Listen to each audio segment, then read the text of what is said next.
পুরান ঢাকার নিমতলী থেকে চুড়িহাট্টা, বনানীর এফআর টাওয়ার, সর্বশেষ বেইলি রোডে গ্রিন কোজি কটেজের অগ্নিকাণ্ডে প্রাণ হারিয়েছেন 268 জন মানুষ।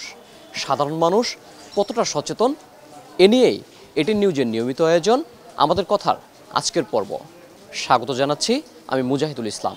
এ বিষয়ে আমরা সাধারণ মানুষের মতামত জানব, তবে তার আগে চলুন দেখে আসি এটিএন নিউজে প্রচারিত একটি প্রতিবেদন।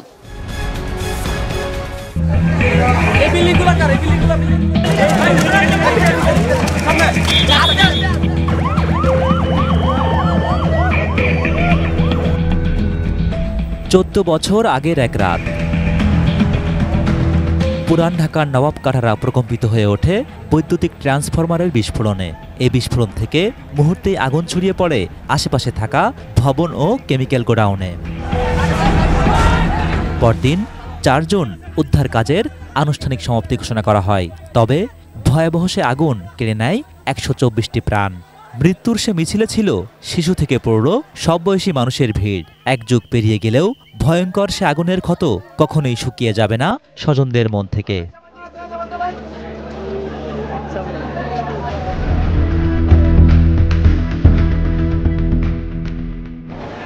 নিমতলীর পর চুড়িহাট্টা, সবশেষ বেইলি রোডের গ্রিন কোজি ভবন।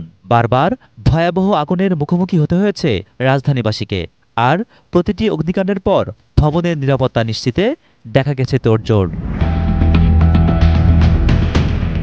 তবে নানা পদক্ষেপ নেওয়ার পরেও পুরান ঢাকা থেকে এখনও সরেনি কেমিক্যাল গোডাউন। আর এসব গোডাউন মুন্সিগঞ্জের সিরাজদিখানে নির্মিতব্য কেমিক্যাল ইন্ডাস্ট্রিয়াল পার্কে স্থানান্তর হওয়ার কথা থাকলেও 5 বছরেও সে প্রকল্পের নেই কোনো অগ্রগতি। পুরান ঢাকার নিরাপত্তা নিশ্চিতে দৃশ্যমান ও টেকসই পদক্ষেপের দাবি নগরবাসীর।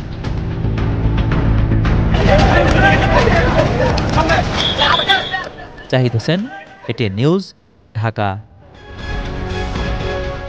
এতক্ষণ প্রতিবেদন দেখছিলাম, এবার জানবো সাধারণ মানুষের মতামত। 2010 3 জুন, তখন ছিল বৃহস্পতিবার। তখন আমি রমনা ভবনে চাকরি করি। তখন ধরেন আমার আম্মার আমি আম খাওয়ায় খালি বাইরে গেলাম। ঠিক 9:15টার সময় আমার আম্মুর আগুন লাগছে। তখন এই উপরে ব্যায়ামগার উপরে আমরা বাঁচাতে পারেন। আমার আম্মুর আম খায় আমি বাইরেই চলে পরে আমার বাসার থেকে ফোন, আমার ছোটো ভাই ফোন দিছে। পরের থেকে আমি আর আমার আম্মুর আমি লাশ পাইনি। তখন জুম্মার নামাজের পর খুদবাস তখন আমার আম্মুর লাশ আমরা পেয়েছি। তখন আমাদের একটা চাওয়া পাওয়া, আমাদের পূর্ণ বাসন যদি করে দেয় আমাদের এখানে ঢাকার সচেতন সংসদ সদস্য সোলোমান সিলিম সাহেবে উনি আসা। এখন আজকে আমাদের 3 জুন 14 বছর পূর্ণ হয়েছে। এটা আমরা এখন সুখ পালন করতেছি। এটা ঘটনার পরেও কিন্তু আমাদের পুরান ঢাকাতে আনমেট্রোলে এখানে একটা মর্মান্তিক দুর্ঘটনা ঘটছে। এই ঘটনা ঘটতেই আছে, এটা বন্ধ হইতেছে না। আমাদের যারা ঊর্ধ্বতন কর্মকর্তা আছে তাদের উচিত এই জিনিসটা বন্ধ করা। আমরা সচেতন নাই, কেউ সচেতন না। আগুনের ব্যাপারটা কেউ সচেতন না। এখন একটা আগুন এখানে একটা আগুন আমি দেখেন না দৌড় দেবো, কেউ সচেতন না আমরা। যার কারণে তো এগুলো ঘটনা ঘটতেছে। আমাদের মানুষকে সচেতন করতে হইব। যেমন এই যারা ভাড়া দেয়, কেমিক্যাল ভাড়া দেয় বা যে কোনো জিনিস একটা দুর্ঘটনা যাতে ঘটে ওগুলো ভাড়া দেয় রাখে।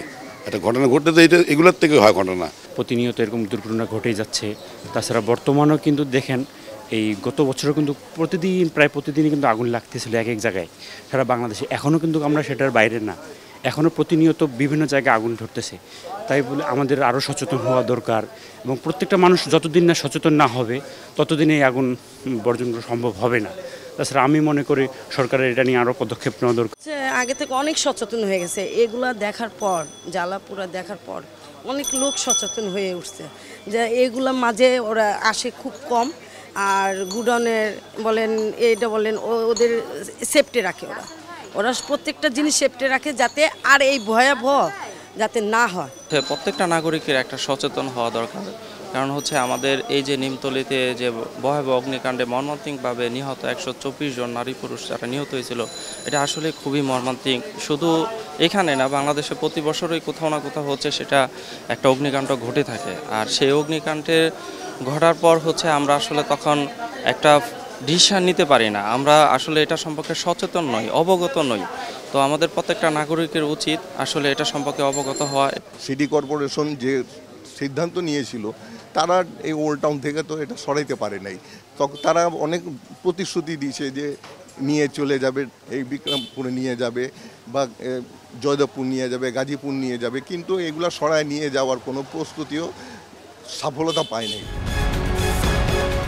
আমাদের ফায়ার সার্ভিসের এইসব বড় ঘটনা নিয়ন্ত্রণের যে সক্ষমতা, সেই সক্ষমতা কিন্তু নেই বললেই চলে, যার প্রমাণ নিমতলির ঘটনা কিংবা ঢাকা শহরে বা সারা দেশে বহুতল ভবনগুলোতে একের পর এক যে অগ্নিকাণ্ডের ঘটনা ঘটছে, এই ঘটনাগুলো মোকাবেলা করার সক্ষমতা কিন্তু তাদের নেই বাংলাদেশ ফায়ার সার্ভিসের আধুনিকায়ন করা। এই নিমতলির ঘটনার পরে যে ঘটনাগুলো ঘটছে সারা বাংলাদেশে, এ নিয়ে কী ভাবছে নারায়ণগঞ্জের সাধারণ মানুষ? ফায়ার ব্রিগেডের অবস্থাটা খুবই করুণ।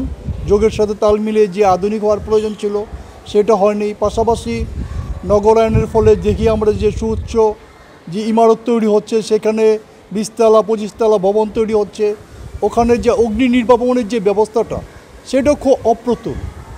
এগুলোর দিকে নজর দেওয়া উচিত। দেখা গেল শুধুমাত্র ওই নিমতলি ট্র্যাজেডির দিন এসে আমরা তাদের স্মরণ করব, এটা আসলে ঠিক না। আমাদের যে বিভিন্ন সময় বিভিন্ন জায়গায় যে অগ্নিকাণ্ড ঘটে, সেটাতে সরকারের কোনো নিয়ন্ত্রণ নেই। ফায়ার সার্ভিস যেটা আছে তাদেরকেও আধুনিকায়ন করা হচ্ছে না, যে জন্য যে কোনো জায়গাতেই যেই ঘটনাগুলি ঘটছে, মানুষের যেই অপমৃত্যু হচ্ছে। আর আমরা এরকম মৃত্যু তো আশা করি না, মানুষ তো মরবে, এটা স্বাভাবিক, কিন্তু এই এত কষ্টদায়ক, এত যন্ত্রণাদায়ক মৃত্যু মানুষের হচ্ছে। আমাদের ক্ষয়ক্ষতির পরিমাণটা খুব বেশি হয়ে যায়, সময় মতো কোনো পর্যাপ্ত লোকবল পাওয়া যায় না, ফায়ার সার্ভিস সময় মতো পৌঁছায় না, অথবা কোনো থাকে না। তো এই ক্ষেত্রে আমরা সাধারণ জনগণ হিসেবে সরকারের কাছে প্রত্যাশা থাকবে যে এই ধরনের প্রতিষ্ঠানগুলোকে আরও আধুনিকায়ন করা হোক এবং এই লোকবল আরও বেশি নিয়োগ করা হোক। অবশ্যই আধুনিকায়ন করতে হবে, কারণ এখন আমাদের যে ফায়ার সার্ভিস আছে তারা সেই মানদাতার আমলেই আছে, তাই কারণ তাদেরকে আধুনিকায়ন করা হয় নাই। আমাদের দেশের ভবন, উচ্চ ভবনগুলো তৈরি হচ্ছে, 10 তলা 15 তলা 20 তলা ভবন তৈরি হচ্ছে, কিন্তু আমাদের যেই ফায়ার সার্ভিসের যে আধুনিকায়ন আছে তারা 10 তলা পর্যন্ত যাওয়াই তাদের জন্য কঠিন হয়ে যাচ্ছে। আর তারপরে যারা উপর ভবনগুলো আছে সেখানে অগ্নিকাণ্ড ঘটলে তাদের মৃত্যু ছাড়া কোনো রাস্তা থাকে না। সাভার থেকে আপনাদের স্বাগত জানাচ্ছি, আমি জাহিদ হাসান শাকিল। আমাদের কথা আজকের আয়োজনে জানাবো অগ্নিকাণ্ড প্রতিরোধে আমাদের সক্ষমতা কতটুকু বেড়েছে ও কতটা সচেতন সাধারণ মানুষ। এ বিষয়ে শুনবো সাধারণ মানুষের প্রতিক্রিয়া। বাড়ির আশেপাশ দিয়ে যে গাড়ি চলাচলের যে ব্যবস্থা, এক জায়গায় আগুন লাগলো, তারপর 5 তলার মধ্যে আগুন লাগলো, একটা গাড়ি আসতে আসতে তার যে সময় আসলো, আস্তে আস্তে তার পানি নিষ্কাশনের পানি ব্যবস্থা নাই, পানি তার শেষ। আমরা বাড়ি করার সময় যদি যে স্পেস গুলো রাখা দরকার, রাজুক থেকে যে পারমিশন গুলো ওইরকম যদি থাকে, তাহলে আমরা মোটামুটি সাধারণ জনগণও ওই জিনিসগুলো ফলো করবে। আর বহির্বিশ্বের সাথে আমরা এখনো অনেক পিছায় আছি। শুধু সরকারের দায় দিলেই হবে না, প্রত্যেকটা জনগণকে আরো দৃষ্টি সম্পন্ন হতে হবে এবং আমরা অগ্নি নির্বাপন ব্যবস্থাপনাটা যেমন কার্যকর করা যায় সেভাবে আমরা ইমারত নির্মাণের সময় এই জিনিসটা আমরা নজর রাখতে হবে। এবং অগ্নি নির্বাপন ব্যবস্থার যে গাড়িগুলো আসে পর্যাপ্ত পানি সরবরাহ যেন থাকে, সেফটি ট্যাঙ্কি থেকে শুরু করে, এবং গাড়িগুলোর জন্য নির্দিষ্ট স্থানে রেখে পানি সরবরাহ করে তাৎক্ষণিক আগুন নিভাতে পারে সেই ব্যবস্থা আমরা করতে হবে। ফায়ার সার্ভিস আছে, বাট রাস্তা নেই, পানির সংযোগ নেই, বিভিন্ন পানির লাইন নেই, সোর্স নেই। এসব কারণে মনে করেন যে দেখা যাচ্ছে ও আগুন লাগছে কিন্তু গাড়ি এসে দাঁড়ায় আছে, নেই আপনার নিবানোর মতন কোনো রাস্তা নেই, ঢোকার মতো ওই জায়গায় ঢোকার মতো কোনো পরিস্থিতি নেই। তো এইসব বিভিন্ন এগুলা দেখতে হবে, সরকারকে দেখতে হবে বা আমাদের জনগণকে এগুলা আরো সচেতন হতে হবে। এই ছিল আমাদের কথার আজকের পর্ব। পরবর্তী পর্বে দেখা হবে নতুন কোনো বিষয়ে। সে পর্যন্ত সবাই ভালো থাকুন, সুস্থ থাকুন, চোখ রাখুন এটিএন নিউজে।